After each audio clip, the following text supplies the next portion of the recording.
Magandang araw po sa inyo lahat. Ako po si Banat Bay at eto, mag-update po tayo sa nangyayari kay Tatay Digong dito sa ICC sa The Hague. Pag-usapan po natin kasi alam nyo mga kababayan, ito ay talagang trending ho sa buong mundo ho. Talagang kahit po sa Japan, sa ibang mga lugar, talagang nasa balita po kasi first time po sa kasaysayan po ng ICC na may kinidnap po na presidente, dating presidente. Alam naman po natin na wala ho sa kanilang legal na batayan ang kanilang pagkuha kay Pangulong Duterte at pagdala sa The Hague.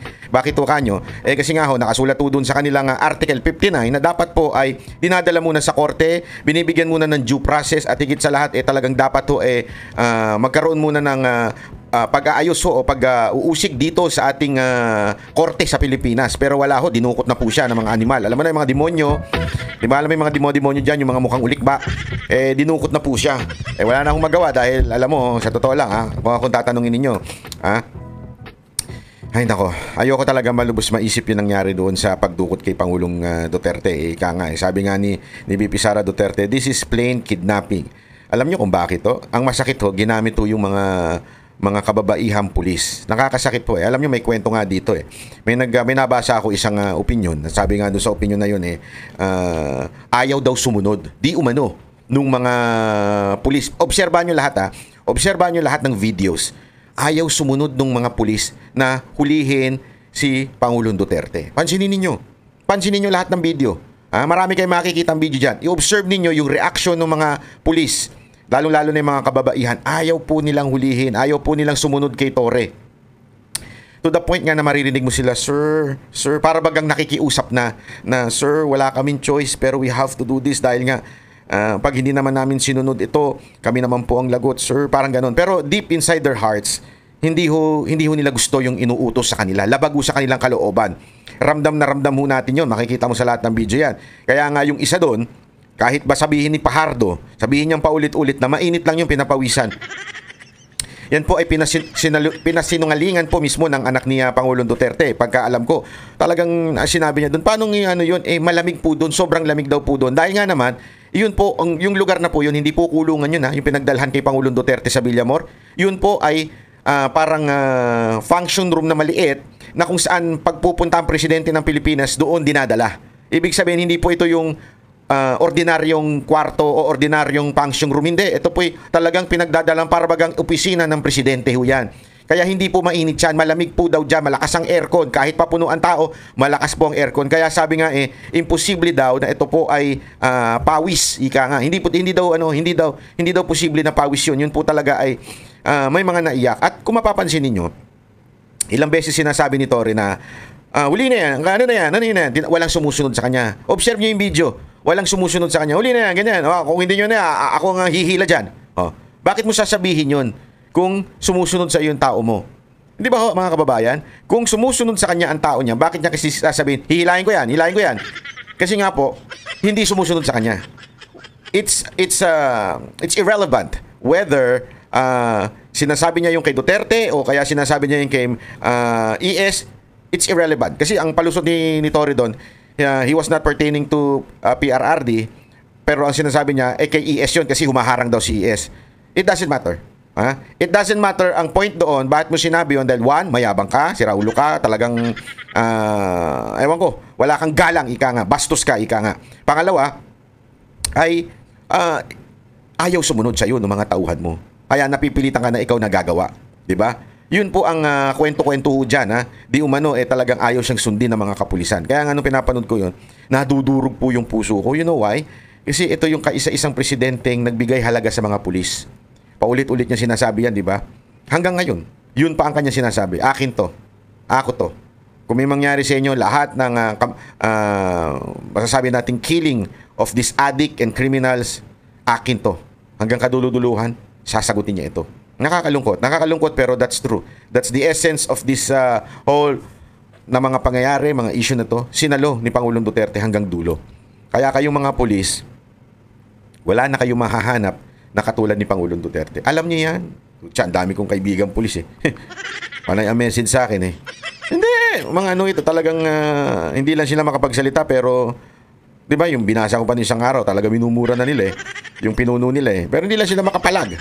'Di ba ho? Ayan ang katotohanan. At eto nga ho, mga kababayan, meron pong unang pagdinig o hearing dito sa ICC at nagpunta po si Vice President Sara Duterte, kasama po sila Roque at si Senator Robin, at nakausap po ng personal ni VP Sara si Pangulong Duterte. At meron po siyang habilin.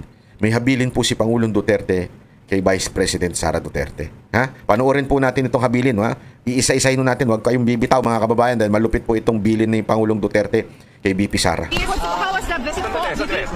Siguro, VP will start by saying kung ano yung, paano siya, ano yung nangyari sa visit niya kay Presidente. Yes, Go. Oh, okay, sige. So, I visited former President Duterte. He is in the hospital wing of the detention center. And he is in good spirits. He is well taken. Alam mo, sa totoo lang, ano kayang reaksyon ng ni Marcos at saka ni Torre dito? Kasi hindi mukhang stress si VP Sara Duterte, di ba? Sa totoo lang, hindi ho mukhang stress si VP Sara Duterte. Cared of. Nag-comment lang siya na he really misses Filipino food. Yan lang. But very recently sa meal nila, meron ng rice. So that was a good development. And then we Rice is life. Ano kaya mas mahal, yung rice dyan o rice is dito sa Pilipinas? Ya? discussed about his legal team. And we discussed about the family. And we discussed about the country. Gano'n po katagal niya? Okay, questions now? Gano'n po katagal yung visit niyo kay President Duterte? The visit lasted for an hour. So it was from 4 p.m. to 5 p.m. VP, what was his reaction or ano po yung kinuwento niya tungkol dun sa nangyaring initial appearance kanina? Well, hindi namin na-discuss. Hindi namin na-discuss yung initial appearance niya kanina. Sorry, sorry. We did not discuss his initial appearance, and we only discussed the lawyers and the legal team and what we are going to do in the next 4 days. Yes. VP, were you surprised that the former president appeared via live stream? Were you expecting him to see him there at the chamber? I had no expectations. I did not know. I did not know he was appearing before a live stream. But I think it was the decision of the doctor. So inside the facility, all the decisions are made by the doctor. VP, what's the plan now? The next hearing is September 25. How will the family prepare for this? Grabe, no? Yung next hearing, September pa. Sana hindi nyo nakinuha dito. Mga gunggong pala kayo eh. Hindi, alam mo yun? Alam mo ba yung kaninang hearing? Para lang sa kaalaman eh. Ano ba nangyari kanina sa hearing? Simple lang, parang sinabi lang niya, ako po si Rodrigo Roa Duterte, nakatira sa ganito, at pinanganak sa ganito, ito po yung aking birthday. Ako po yung inaakusahan. No? Tapos basa dun sa, ako po yung accusation na pantakin mo. Sinasabi ng mga kulangot na mga pinklawan tsaka mga pulahan keso ilang libo-libo daw ang namatay. Yung akusasyon lang pala sa kanya less than 50. I'm not saying it's okay lang kung 50. Hindi na sinasabi ko. Sinasabi ko dito, yan ang fake news. Mantakin mo yung akusasyon sa kanya, libo-libong namatay sa war on drugs.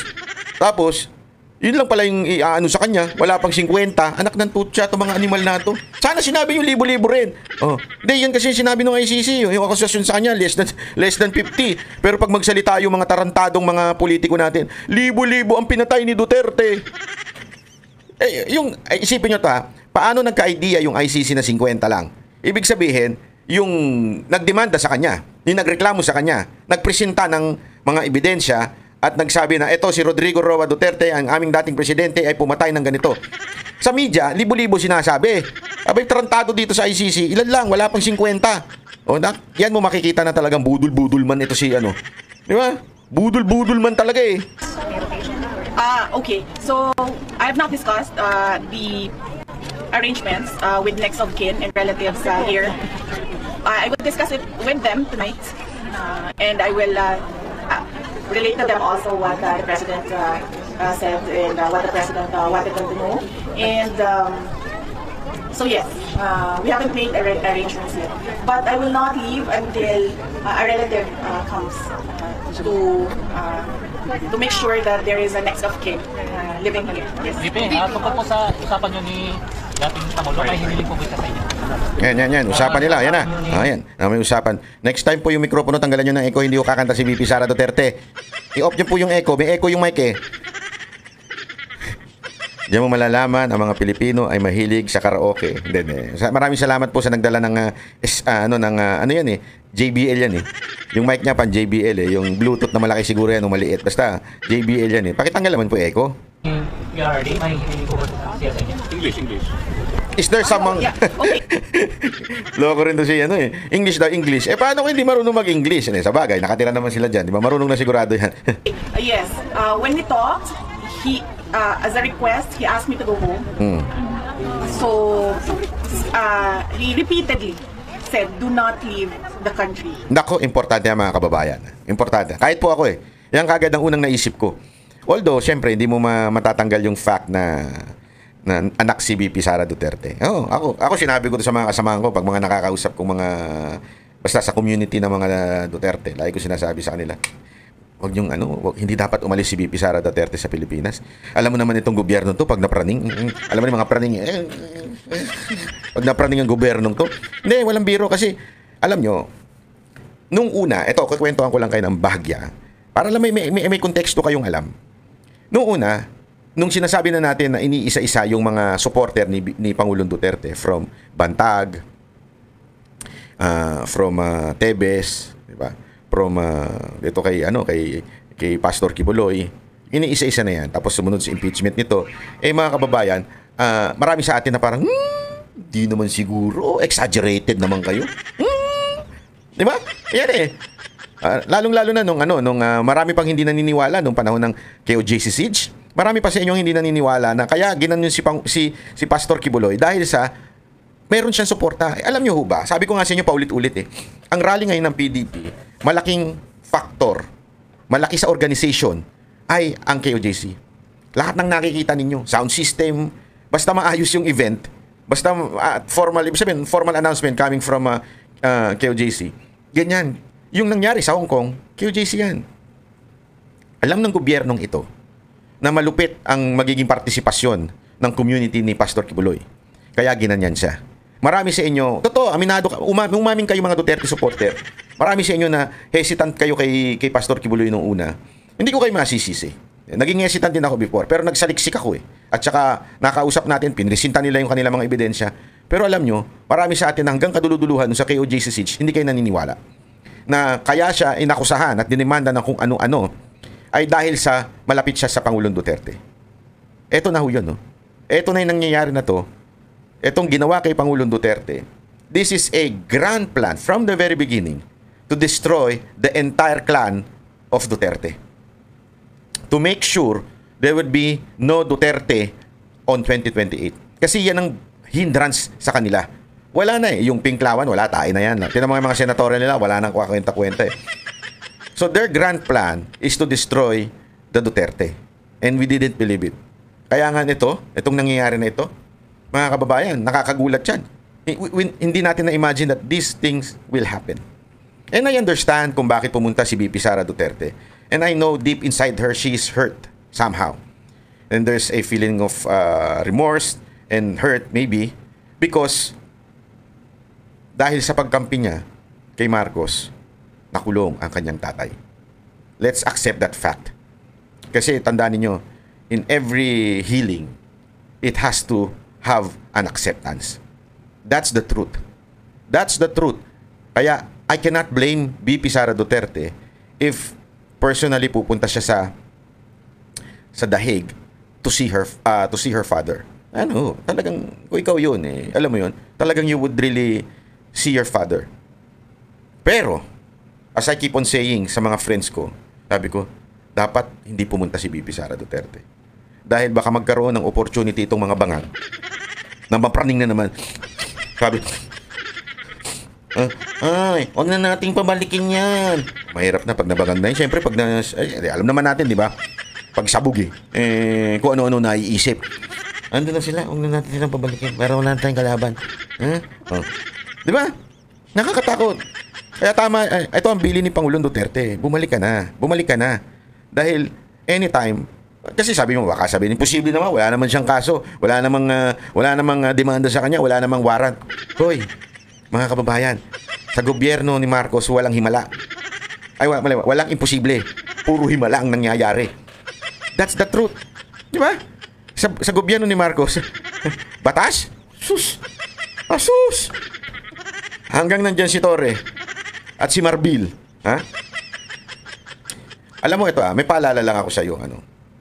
Hindi ko na lang papangalanan para hindi naman kasi patay na po ito Hindi ko na, pero kayong mga umabot sa panahon ni Marcos Sr., meron din siyang isang general na ginagamit palagi para ano ang kanyang plano. Pag meron siyang gustong tatawagin niya itong general na ito. Kilalang kilala po itong general. Ako, kilala ko ito nung kahit bata pa po ako noon, nadidinig ko na Itong general na ito ang talagang alam mo na. Di ba? Ito ang parang Torre ni Marcos. Kaya Torre, ikaw, yung general na yun wala na. Hanggang kaduluduluhan na disgrace siya sa Pilipinas. Naging naging tampulan ng hindi maganda ang kanyang sinapit. No matter how much ang na-earn mo sa earth, kung ang legacy na iniwan mo ay ganyan, wala, kawawa ka pa rin. Kaya Torre, medyo matuto ka sa kasaysayan. Sabi nga nila, it is good to learn from our mistakes, pero it is better to learn from the mistakes of others. Di ba? Totoo yan. Kaya, eto na yung bili ni Pangulong Duterte, kay BP Sara Duterte, umuwi na daw siya. Do not leave the Philippines. Yan. And so, Do not leave the Philippines. Delicates ka pag may napraning, baka hindi ka na pauwiin. At kanila na ang Pilipinas. Ibebenta na nila lahat ng meron sa Pilipinas. told him na, I know, I understand that. And I do not want to be here as well. Unfortunately, I am the only one who has a Schengen visa. And I am the only one who is a lawyer. So, I told him that when... Yung Schengen visa ba sa China ba yan? Ay, iba yan. Joke lang. Alam ko po yan, Schengen visa. Nakapunta na po ako ng Europe. May Schengen visa po ako. Kaya, hindi, pero expired na. I-renew ko na lang. Kaya mga taga-Netherlands, magkikita tayo one of these days. Magkikita-kita tayo mga na. Excited na ba kayong mga taga-Netherlands? Na makita ang Backstreet Boys ng SMNI? Easy. Mga ano nyo. Nagpe-prepare na ako ng dance number namin. We are able to meet with the legal team that I will immediately return home. Yes, do my work. May defense team na po ba si PRRD, ma'am? Defense team, yes. We already have a lead counsel. And there will be meetings with... we had a meeting with him yesterday. And then we will have a meeting in person when he arrives this week. And how many? Is it Nicholas Kaufman? Okay. Yes, the president already appointed, yes, the president already appointed Nicholas Kaufman as his lawyer. Naku, mahirap yan. Naku, mali naman yan. Paano may pagtatanggol si Pangulong Duterte niyan kung ubo ng ubo? Kaufman. Huli mo na yan, Banat Bay. Paano magtatanggol? Kaufman, ubo ng ubo, mamang ubo ng ubo. Debiro lamang. Sorry medyo maging magaan ang usapan Ma'am, let me just go back to what he said to you, telling you not to leave the Philippines. Yes. What was the specific concern about it? And if you can also address yung, kasi according to Malacanang, they gave his travel authority until April 30 in several countries. Ano po kaya yung, ma'am? Ano yung reason for the travel? My travel? Yeah. The moment that I felt that it was an extraordinary rendition, the moment that I felt that it was a kidnapping because they were holding him in 250, which is the airbase of the presidential airlift wing. I felt that he will not be able to leave that place, but he will be taken to wherever. At the time, we did not know. So we were preparing for a list of countries where he may be taken. And at the time, I did not know how I will be able to enter that country. So we had to apply for travel authority for countries because I did not know how I would be able to. Baka gawin pang issue yan, maraming bansa na hiningan ng travel authority kasi ang bawat opisyal ng gobyerno kailangan humingi ng travel authority to specific place kung saan sila pupunta. Ngayon sinasabi dito, bakit marami daw yung bansa na yon? Kasi mga kababayan, pagdating mo sa Europa, marami hong entry point na bansa. Kasi hindi ho yan city, bansa po yan. So, na pinagsama-sama sa Europa. So, depende yan kung saan yung mas mabilis magbigay ng Schengen visa. May ganun kasi. Naalala ko yan nung yung motorrad, yung nagmotor kami. ng BMW yun eh. Tour yun, ikot yun. So, pinag-uusapan kung saan pinakamabilis makakuha ng Schengen visa. Doon kami papasok. Even if hindi kami doon magmumotor. Doon lang kami kukuha. Para at least mas mabilis na makakuha. Ganun yun. So, sa kanya, kay VP Sara Duterte, siguro kaya maraming kasi kailangan nilang mabilis na makakuha ng Schengen visa para makadalaw kagad siya kay Pangulong Duterte. So, kaya maraming bansa ang inilagay doon na travel visa. Para lang malinaw kasi mamaya yung mga tangang tanso. Alam mo naman yung mga tangang vlogger na tanso? Puta, inutusan lang kasi bumili ng rugby. Nag-vlog na eh. Travel. Okay. So, di siya necessarily pupuntahan, VP, or kung i-complete yung travel up to April 30? With regard to the date, no. No Because naman. at the time, I did not know also how long Right. was I gonna be. How long was I gonna be, yes, wherever he is. So, we applied for until April 30th. But it doesn't mean that I will be here until April 30th. Yeah. So, I will be here until the legal team is doing their work already, and another relative is here to assist him. Did he explain his concerns why you shouldn't, leave the Philippines?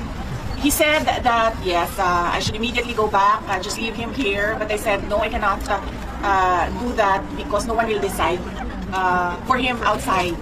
So very limited people have access to him right now.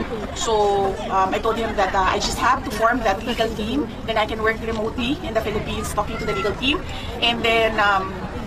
Yes, so I just need the next of kin to come here. And everyone's applying for visa right now. Pero wala po siyang fears that it will be taken advantage of your absence? Well, he did not express fears about taking advantage some people or whoever taking advantage of my absence, but he repeatedly said that you must not leave the Philippines, you must go back to your country, you're not supposed to be here. And then I insisted that yes, I know what I have to do. And that, Siguro nag-away na sila ng magkama. Hindi kasi alam mo, ganda ng kwentuhan.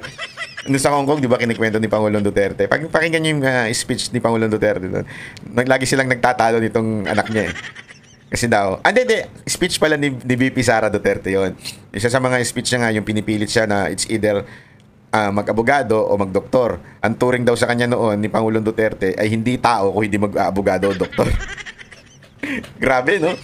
Hindi, pero because of that, actually, VP Sara Duterte was so thankful na ganun yung kanyang ama. Kasi, mantakin mo, ako, sa totoo lang, pasaway lang talaga ako eh. Kung sumunod sana ako eh, alam mo yon, may part sa akin ng pagsisisi na yan, kasi hindi ka sumunod. Kung may part na, dapat nag-abogado ako eh. Kasi pasaway talaga ako noon nung bata ako. Sobrang pasaway ko noon. Rebelde ako noon. Ang plano kayo, imantakin mo. Ito ang pangarap ko noon maging NPA. Saka nakakita ang anak mo, anong gusto mo paglaki mo? NPA. Hindi kasi ako, I was also deceived that I thought, itong mga komunista na ito, itong mga NPA na ito, ay sila po yung makabayan talaga. Yung pala sila yung makagago. Sila yung mga tarantado ng bayan, di ba? Yun ang di sana ako abogado sana ako, attorney, ha? Hindi na banat ba yan, attorney banat bay na yan, di ba? Sayang eh. Wala eh. Dahil tigas ng ulo mo eh. I just need to set up something here in The Hague, and then I will immediately go back to the Philippines. VP, What was the disposition po in demeanor of the president when you saw him? And were you able to see po yung detention center, the detention area for the former president? No, I was not allowed inside his detention area. We met in the visiting area.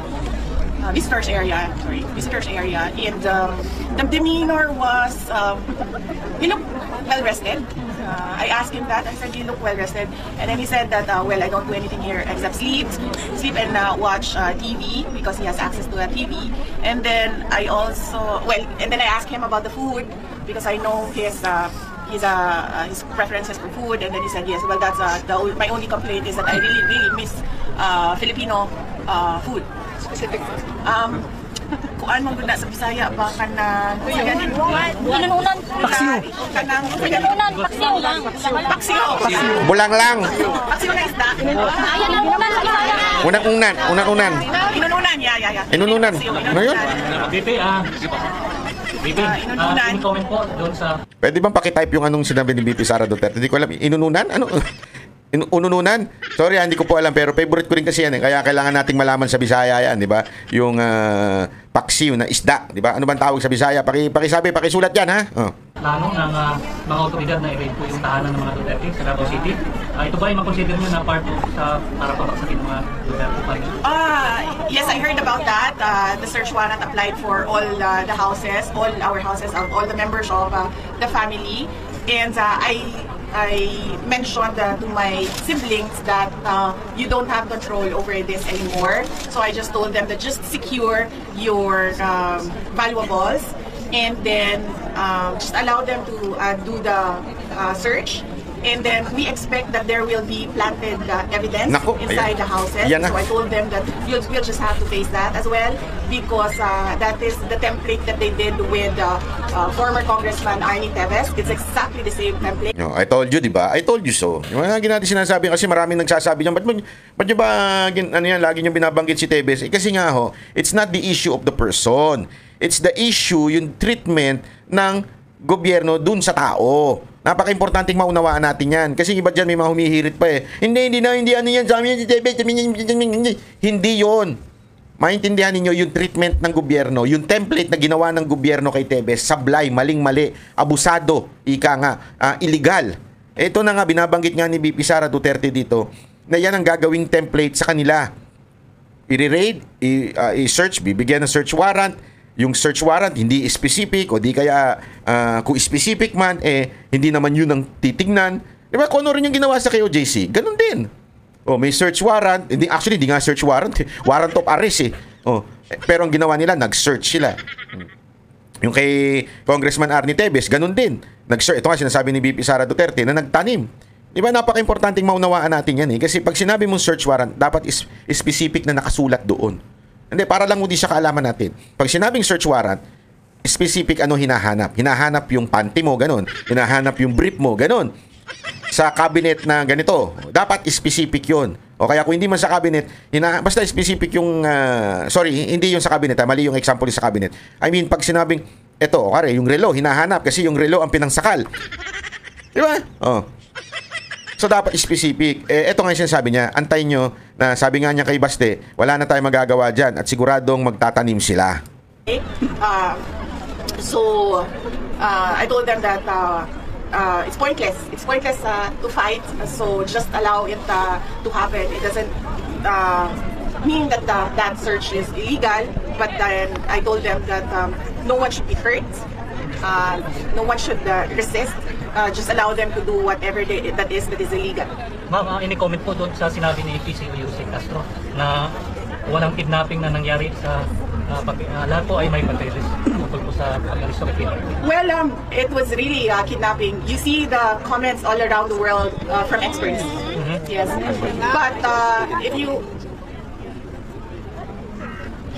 but if you talk to lawyers, they call it extraordinary rendition, but for a family member like me, that's kidnapping. That's forcibly taking my father to another country and illegally arresting him.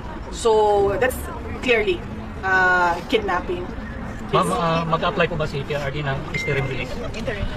That is something that I cannot comment on because it's a legal strategy. So I would leave that to the lawyers if the lawyers would like to talk to the media. But I will not comment on legal strategy. I'll also add that because I told him a lot of people are crying. They are depressed, hurt, stressed about what happened and what is happening right now and what is happening in the country. And then he said, sabihin mo sa kanila, relax lang, may hangganan ang lahat. Yon! So remembering this from kasi I cannot take notes, I cannot take a ball pen and pen. So sabihin mo sa kanila, relax lang, may hangganan ang lahat. There will be a day of reckoning for all. Yo! Palakpakan! Mahal na mahal po ang Duterte family ng mga OFW at mga Pilipino po sa bansang Pilipinas. Ngayon, grabe po yung emosyon ng mga Pilipino dahil mahal po nila si PRRD at kayo po. So may mensahe po ba kayo para sa lahat ng mga Pilipino? Yes. Unang-una nagpapasalamat ako sa lahat ng ating mga kababayan. Mag-English pa po, sir? Yes. Okay. Kasi Wait. Sandali. Okay. Sige. Kadyot lang ha. Kadyot. I'll start with Kadyot. First off, I'd like to thank all our countrymen for your prayers and your profound support to the former presidents. We can feel your love. We can feel your anger. We can empathize with everyone's rage about what happened. And let us not be let us not forget the real issues in our country, and that is the poverty, that is corruption, that is the failure of the government to answer the demands from the people about accountability and transparency. The failure of the government to address peace and security in our country. Yan. So, Your flowers, why is it? because I wanted to give it time, airtime. I wanted to give the flowers airtime because I don't know who gave this, but the people who gave this made efforts to go to a flower shop and buy flowers. So I wanted to give it airtime just to say thank you to Grabe, very very humble talaga itong aling to, no? Grabe, kasi na-appreciate niya yung pagpunta ng mga kababayan natin sa flower shop para ibigyan sa kanya. Talagang hinawakan niya daw para bigyan daw ng airtime sa media na yung pagbigay ng flowers ng mga kababayan natin. Time to buy flowers. They know I love flowers, so Ay, yung pala, mahal pala ni BP Sara Duterte yung bulaklak. Dapat ang Banateros pag na-meet si BP Sara Duterte, bigyan ng bulaklak eh. Address natin. Now, she will now address the Philippine community. Okay, yan na po yun. Okay. Eto, pag-usapan lang natin na maigi ito kasi may sasabihin ako sa inyo matindi, mga kababayan. Malupit na malupit. Alam nyo, itong mga pangyayari na ito, sa totoo lang, ay win-win ika nga. Ibig sabihin, bakit win-win? Huwag tayo mga dishearten. Kasi baka isipin nyo, ay, naku, wala na si Pangulong Duterte. Alam nyo, sabi nga nila, pag sabog, tanga. Ano ba namang klaseng statement yan? Hindi totoo. Alam mo kasi, pag ikaw, high, di ba? High on this earth, di ba? Tanga yung diskarte mo. Pag ikaw ay puno ng greed, tanga yung diskarte mo. Sigurado, may mangyayaring hindi maganda. At ito na yung ginawa. Ang akala siguro ng gobyerno ni Romualdez at ni Marcos, matatalo nila ang mga Duterte kung tinanggal na nila sa Pilipinas ang mga Duterte. Nagkamali sila doon. This is a wrong move. You know why? Yung mga taong wala nang pakialam sa politika, nabubuhay na lang because of kailangan nilang mag-survive financially and for their family, wala silang pakialam sa politika. But they are silent supporter of the Duterte. Some of them are neutral. They don't like Duterte, they don't like Marcos. They're just neutral. Wala, ano lang sila, wala. Pero dahil sa ginawa ni Marcos, etong pagtanggal kay Pangulong Duterte, nakita ng buong mundo, hindi lamang po nung mga mahilig sa politika, nakita ng buong mundo, buong mga Pilipino sa iba't ibang bansa, nakita nila kung papaano kaabusado ang ating gobyerno. Kung papaano nila tinarget etong si Pangulong Duterte. This is obvious. Sobrang obvious na. Nung una, nakakalarga pa nga sila eh. Imagine niyo to ha. Meron pa ako mga nakakausap na totoo ba yun? Ginastos ni BP Sara Duterte yung ganitong confidential funds? Totoo ba yun na ma-impeach daw si Sara Duterte kasi naging corrupt daw siya? May mga ganun pa tayo nakakausap. Hindi nila alam na lahat para matanggal si BP Sara Duterte bilang Vice President. Pero the same people who ask those questions is now, they know na kaya nawala si Duterte sa Pilipinas, kaya binitbit sa ibang bansa. Alam nila na kasi yung presidente against kay Duterte. Kaya ngayon, yung mga nagsasabing, yung confidential funds ni BP Sara Duterte, hindi, alam na nila, kaya pala tinatanggal din si BP Sara Duterte bilang Vice President kasi against yung presidente. Lalo nilang na-conclude na kaya pala nilalabanan at binabagsak ang mga Duterte dahil sa presidente galit. You understand what I mean? Now, that is, naging eye-opener sa bawat Pilipinong walang pakialam sa politika. Magtanong ka kahit saan. I'm telling you now, you ask questions. Ako ginawa ko to Talagang, kasi gusto ko malaman, anong impact nito sa mga ordinaryong Pilipino? Anong impact nito? Na sila ay nakita nila yung pag-aabuso ng kapulisan natin sa pagdakip kay Pangulong Duterte. Alam mo, grabe ang response nila. Duterte talaga. Lalaban sila. Magsasalita na sila. Hindi na tama to, mali to. Yan yung mga walang pakialam ha. Sa politika. Nabubuhay lang to survive. Pag may rally, sasama kami. Yun ang mga naririnig ko reaction eh. O, sabihin nyo sinungaling ako. Kayo mismo magtanong. Huwag kayo magtatanong sa mga Duterte supporter ha. Ang tanongin nyo, yung mga walang pakialam sa politika. Tanongin nyo sila. Sabi ko sa inyo siguro sa 10 tatanungin nyo, 8 dyan na magsasabing nakakaawa si Pangulong Duterte. Bakit naman nila ginanon? Sigurado yan. Baka nga 9%, 90% pa eh. Ganun mo talagang reaction. Talagang kawawa. Talagang, alam mo yun? Talagang, alam mo yung iba, talagang every time napapanood nila, naiiyak sila eh. Lalo na yung kay Kitty. Diba? Ngayon, sinisiraan nila si Kitty na sabog daw. Hindi totoo. Sinisiraan nila si Kitty na nagda-drugs daw. Dahil sa mga, ano sabi ko nga, tinanong ako kasi ng mga kakilala ko eh. Sabi ko, totoo ba yun sir? Ganyan. Sabi ko, ano mga ebidensya nila? Yung picture, anak ng tutsang kalabaw. Sabog daw si Kitty dahil may mga picture si Kitty na gano'n na parang hindi nakaayos. Naturalmente, 24 oras na nakaayos yan? 24 oras na maganda mukha niyan, hindi ngarag? Pwede ba yun? At kung sa mukha magiging basihan ng pagiging drug addict, ay, naku po, patay tayo dyan. Kinonfirm ninyo yung hinala ng taong bayan sa ating presidente. Kayo na nag-confirm. Di ba? Kasi kung mukha lang ang magiging basihan ninyo ng addict, oh. Ako hindi ko nga inaano yan eh. Never ko nga inaano yung hindi, alam mo yun, hindi ko sinasabihan ng diretso yun kasi it's still to be proven, di ba? Parang sa akin eh, ayoko naman na magsalita ng gano'n na hindi ko naman kayang anuhan ng ebidensya. Oh. Pero kung sasabihin niyo dahil sa mukha, kayo na nag-confirm, hindi ako. Kasi yun ang ano nila, yun ang bali nila kay Kitty. Yung itsura daw ni Kitty, may mga pictures na lumalabas na mukha daw siyang bangag. Meron pa nga lumalabas picture na gawa siya. Uy, ano ngayon? Hindi ito walang biro ito. Ayaw nyo ng gawa. Huwag na kayo manood ng telebisyon. Ilan na lang ang artistang hindi gawa. Gustong-gusto nyo yung mga K-drama. Putya. Baka 90% niya, puro gawa eh.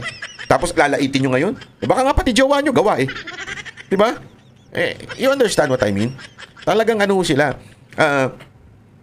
sobrang destroyed to mga Duterte. Masyado nilang idiniin na yung puso ng tao nakuha tuloy ng mga Duterte. Lalo ngayon sa ginawa nila. Pangalawa, dahil sa ginawa nyong yan, kung dati ang nakikinig lang Pilipino, ngayon, pag nagsalita si Pangulong Duterte, patay kayo. Buong mundo ang makikinig. Paano kung sabi, hindi ito imagine nyo to. Siyempre, tandaan niyo, ang Pangulong Duterte, tahimik yan. Pero pag bumuka bibig niyan, naku, delicates kayo dyan. Paano kung sabihin niya biglang, the reason why I've been persecuted by my government, especially the President, because he is a drug user. Lagi niya sinasabi yan, di ba? Paano kung sabihin niya ngayon yan dyan sa ICC? And all the camera ay nakatapat sa kanya. International. Iba yun. Iba yung nagsalita siya sa Pilipinas at sinasabihan niya si Marcos na bangag sa public, sa Filipino community o Filipino kapwa Pilipino. Pag ang nagsabi niyan si Pangulong Duterte sa ICC, mantakin yung epekto nun. Mantakin yung kahihiyan na maidudulot sa Pangulo ninyong si Marcos. Imagine niyo yun. Gusto niyo eradicate yung tao? Tapos ganyan, idinala niyo dyan. Binigyan niyo siya ng audience, international audience. Kahihiyan. Kasi tandaan niyo, huwag niyo kakalimutan to. ICC, human rights to. Yan ang kanilang quote-unquote pinaglalaban. Huwag niyong kalimutan. Even if, kasi may mga chismis na lumalabas dyan na kaibigan daw yung judge. Even if, kaibigan ng judge daw. Di umano ha, hindi ko sinasabing confirm yan. Kasi may lumalabas na picture. Diba? Nakasama si FL. Diba?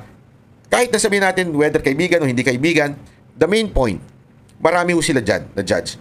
This organization was created for human rights. Sino ho ba ang masasabi mong human rights violator na sa kasaysayan na talagang yan ang idiniin ng buong mundo? Tanungin ko kayo. Si Duterte ba? Hindi. Sino?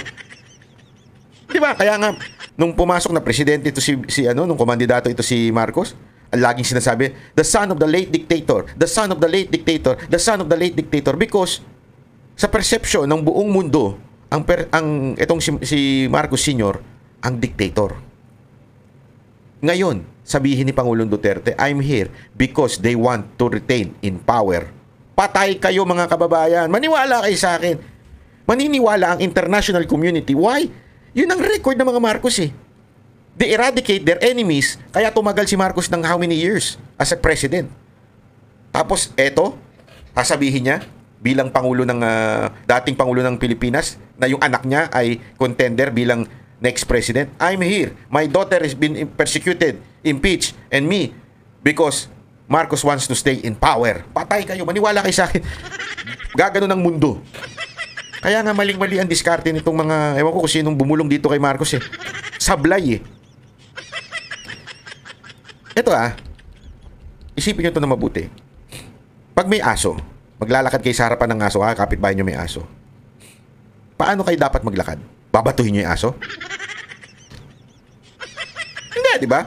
O sisigawan mo yung aso? Huy, lumayo ka! Siguradong mas tatakulan ka ng aso, mas kakagating ka ng aso. Di ba? Pag tahimik lang, naglalakad sa gilid, hindi umiimik, matapang, parang hindi pinapansin. Di ba pag yung mga aso ganun? Parang wag mo lang pansinin, parang hindi siya nag-i-exist. Hindi ka naman gagalawin yan. Tama, mali. Sana kung ganun ang ginawang treatment ni Marcos kay Duterte, na hindi niya pinansin, tinabilang niya, wala, go lang ako, dire-diretso lang ako. O sige, maingay kayo dyan. Oo. Wala. Pero itong ginawa nila, disaster to sa kanila. Disaster to. That's the second one. The third one. Okay? The third one. What if, and I hope I'm wrong, and I hope it will not happen. What if, because of health issue, something happened to PRRD in The Hague? Okay. Ano sa tingin ninyo mangyayari? If PRRD dies in The Hague, etong nakikita ninyong rally ngayon, wala to. Maniwala kayo sa akin, yung nakikita nyo sa social media na mga videos ni Pangulong Duterte, lalong kakalat yan. Yan ang wag na wag nyong kakalimutan. Pag ang tao may nangyari, mas lalong kakalat yan. Nasa Biblia po yan. Diba? Nakalimutan ko na kung anong versikulo nun. Napakaganda nun. Unless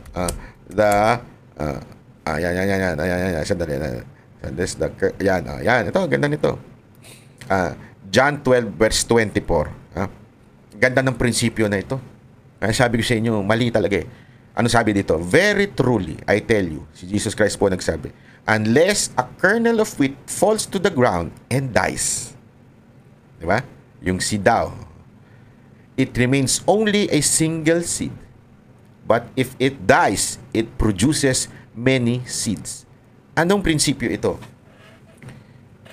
Pwede natin i-relate po ito sa mga pinaglalaban sa bayan. Tandaan ninyo, mas lalong tumitindi ang laban pag may namatay. I'm not wishing, and I hope it will not, and I pray for the health of our President, Rodrigo Roa Duterte. But I tell you, if something happened to PRRD, you created your worst nightmare. Sigurado ako. There would be a transformation in our country. Kasi ano yan eh, nasusulat ika nga eh. Nasusulat po yan. Pag may mangyari, sigurado po yan, magkakaroon ng mas madaming bunga. Yun po yun. If, di ba? Kaya nga, unless a kernel of wheat falls to the ground and dies, it remains only a single seed. But if it dies, it produces many seeds. Kaya nga, win-win eh. I mean, talong-talo, etong si ginawa ni Marcos at ni Torre at ni Romualdez sa pag-alis kay Pangulong Duterte sa Pilipinas. Mali. Akala nila siguro mananalo ang kandidato nila pag tinanggal nila si PRRD. Eh ngayon nga, mas tumitindi yung straight PDP. Mas tumitindi ngayon. Di ba? Kasi nga ho, inapin nyo eh. Ginago ninyo eh. Binastos ninyo. Kaya alam mo, ako magpapasalamat ako sa iyo, Torre, palakpakan ka. Dahil sa kabastusan mo, namulat ang mata ng bawat Pilipino. Kaya lang, nakakalungkot, dinamay mo yung ibang mga pulis. Na hindi tuloy sila makaimik ngayon. Ang treatment tuloy ng mga Pilipino sa mga pulis, abusado. Hindi tuloy sila makareact ngayon. Bakit? Eh pag nag-post sila, pinapatawag ninyo eh. Tapos, tatakutin nyo pa. Pakukulong ko kayo, pakukulong ko kayo. Pakukulong ko kayo. Oh, pag ganun-ganun pa, ay nako, hindi ano yan. Akala ninyo, the more na sinasakal ninyo ang ibon, ika nga, mas lalong papalagyan. Huwag niyong takutin. Tinatakot ninyo eh. Akala ninyo na matatakot nila eh. Di ba? Tinubukan nilang takutin ng vloggers. Ano nangyari? Nga kayo. Dinimanda pa kayo sa Supreme Court. Oh. Akala nyo ba madali yon? Yung madimanda ka sa Supreme Court? Ako pa, maniwala kayo sa akin. Hindi biro yan. Kasi we're talking about freedom of the press dito. Ha? And, alam mo yun, bilang Pilipino, karapatan ng bawat isa yan. Tapos yan ang sasakalin mo. Naku, delicates ka dyan. Oh. So kaya nga mga kababayan, ito sinasabi natin, sablay ho ang gobyernong ito. Ang bili ni Pangulong Duterte, umuwi si VP Sara Duterte dahil ang sabi niya, may hangganan ang lahat. Correct. Alam mo, palakpakan natin si Pangulong Duterte. Isa pa, bago tayo magtapos, ito lang masasabi ko mga kababayan. Alam nyo, nakita ko yung puso ni Pangulong Duterte. Nadama ko eh. Nadama ko po yung puso niya. Sinasabi niya. Lahat naman po kasi tayo mamamatay. Sino sa inyo ang hindi mamamatay? Taas nyo nga yung kamay nyo. Sulat nyo sa baba. Ako, hindi ako mamamatay. Habang buhay ako ang magpaparitoke ng muka, ng katawan. Wala. Lahat po tayo mamamatay. Ang tanong, paano mo gustong mamatay? Gusto mo bang mamatay ng baldado ka na? Hindi ka na makaimik? Ganyan ka na lang? Hindi ko sinasabi masama yan, ha? Pero, maraming dahilan kung ba't ka na mamatay. O disgrasya. O itong honor na ito. To honor and serve the country. Imagine niyo if something happened to PRRD, he will be a great hero to be told in history, di ba? Sa buong kasaysayan. Malalaman ng bawat henerasyon na may isang Rodrigo Roa Duterte na ibinigay niya ang buhay niya sa Pilipinas para mawala ang krimen, mayari at magbayad ang mga oligark, mawala ang korupsyon, at dahil doon, pinag-initan siya, nino? Sige, nung malinis na presidente? Hindi, we are talking about the image here, ha? The perception. Perception ang pinag-uusapan natin. Imagine a Duterte who has a clean record. Duterte who has tough, di ba? O yung iron hand, kamay na bakal. Yan ang imahe ni Duterte. Tapos ano? Kinawawa siya ng isang Marcos. Ano ang imahe ni Marcos sa buong mundo? Sige nga, ho. Sige nga. Sino sa tingin nyo pag namatay magiging bayani sa kasaysayan ng mundo? Si Marcos o si Duterte? Tanungin ko kayo. Anong maririnig ng mga susunod na henerasyon? Di ba, ho? Kaya nga ako, feeling ko talaga, handa na si Pangulong Duterte. Feeling ko talaga. Kasi siyempre, alam mo pag... sabi kasi, may napanood niya akong pelikula. May napanood akong pelikula na nakakalimutan ko na kung anong title nitong pelikula na to. Hindi siya namamatay. Immortal siya, ika nga. Tapos, pagod na siya. Gusto niya nang mamatay. Kasi, hindi ko nakakatuwa yun. Hindi ka mamamatay. Well, ano yun? Dire-diretso buhay mo? Lahat pinagdaanan mo non-stop. Kasi totoo naman, masarap mabuhay. Wala namang problema sa mabuhay. Pero yung tuloy-tuloy ka na mabubuhay na kahit pahinanan ng pahina yung katawan mo, buhay ka pa rin. Meron na sa loob-loob mo na, ano mo yun? I want to rest. Pero, this is an opportunity to rest in honor. Imagine nyo. If, alam mo yun? I'm not wishing. I'm praying for the health of PRRD. What I'm saying here is, mga kababayan, mantakin mo yun. If something happened, mantakin mo yung magiging impact nun sa buong mundo. Inalay ang buhay sa Pilipinas. Inusig, mali ang pagkakuha, pagkaalis sa Pilipinas, kinidnap. Imagine niyo to, yung nag-i-interview na yan, this is an international news, heard around the world. Ang problema, kung kaya ninyong bayaran yung media natin sa Pilipinas, alam naman natin, bayaran ng mga media sa Pilipinas, hindi nyo kayang bayaran ng buong media ng buong mundo. So, umiikot sa buong mundo na si Rodrigo Roa Duterte was kidnapped by our own government for political reason. Then, something will happen. Wala. Ending kayo. Yun naman, niwala kayo sa akin, ending ang... Pero let's not wait for it, mga kababayan. Huwag na nating antayin na may mangyari pa kay Pangulong Duterte. Ipanalangin natin, ngayon, hapon na ito, sumama kayo. Ha? Sumama po kayo. Ipanalangin natin si Pangulong Duterte sa liwasan. Magsama-sama ho tayo, mga kababayan. 3:00 po yan mamaya. Ha? Magkita-kita po tayo. Okay?